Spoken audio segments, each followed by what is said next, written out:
Christ who heals us. Amen.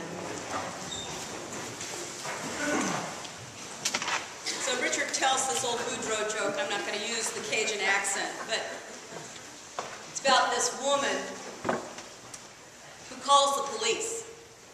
And she says, "Get here quickly. My next-door neighbor is indecently exposing himself." So the policeman hops in the car and gets right down there and runs in the door, and she says, "Oh, I'm so glad you're here because he's still doing it. Come look at this. You've got to see this." And she drags him over to the window, and he looks out the window, and there across the yard is the window to the neighbor's bathroom with a curtain. And what you can see is this man's head, and he's standing there shaving himself. And the policeman said, "Ma'am, I can't arrest this man. He's not doing anything illegal. He's just shaving himself." And she says, "Oh, well, stand up on that chair. You'll get a much better view."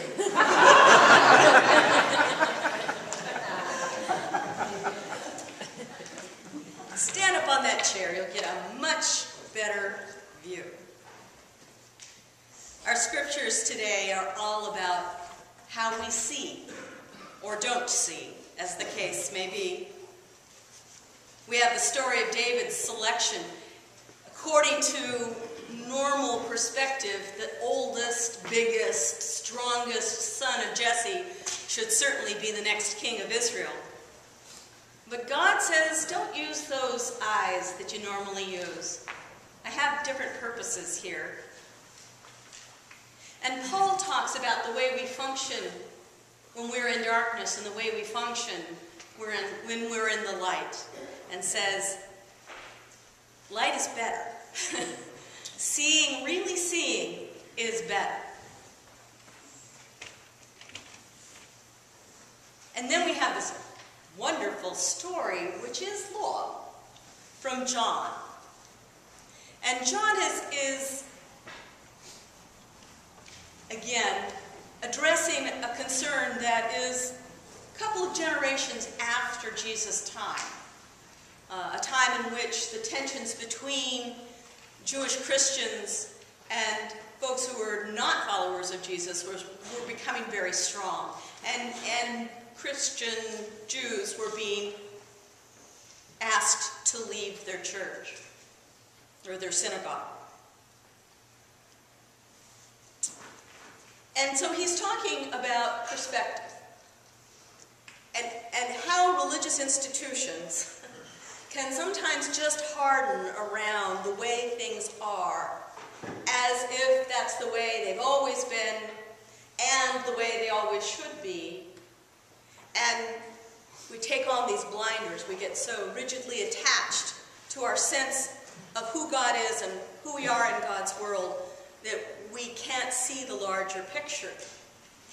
And John has preserved this reality, which is very painful in his own day, not merely because he wants to speak comfort to those who are struggling with this issue in his own time. But we read this scripture now because it is reality still.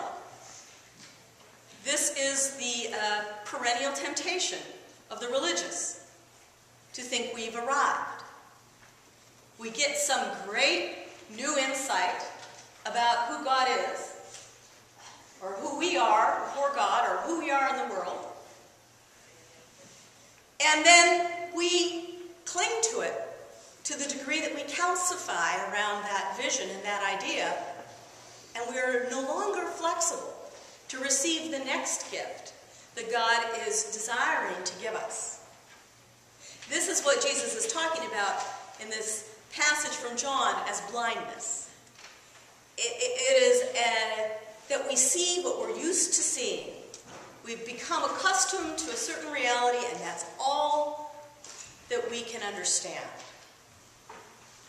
Think about this country even 150 years ago, when people honestly, deeply, profoundly believed that slavery was a right and decent institution, a Christian institution, that the Civil War was an affront to Christian principles in the South, where ownership of human beings was considered not only right, but God's will. My father, when I was growing up, always gave me mixed messages. On the one hand, he'd say nice things like, you know, you're a real smart girl. You can do anything you want to do. But the next thing I'd hear would be about how women are so well suited to the kitchen. And he really believed that. He really did. We can get attached to our sense of self, the way we see ourselves. We may see ourselves as virtuous, as always right. And of course, I am. But unfortunately, my husband doesn't know that.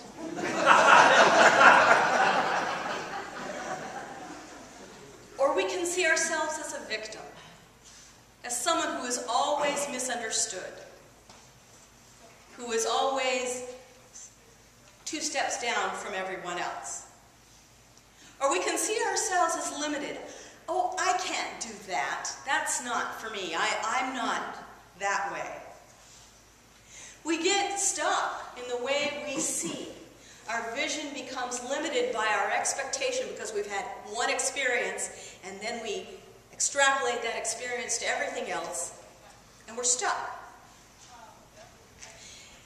Sometimes it seems like the whole spiritual path is about getting back up on the box and getting a better view.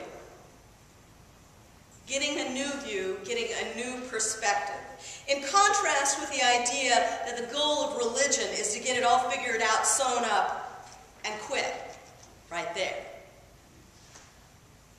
Religion is not about achieving anything as a final end. Religion is about the journey of humility and hope that continues to open us to new and wider vistas, larger realities.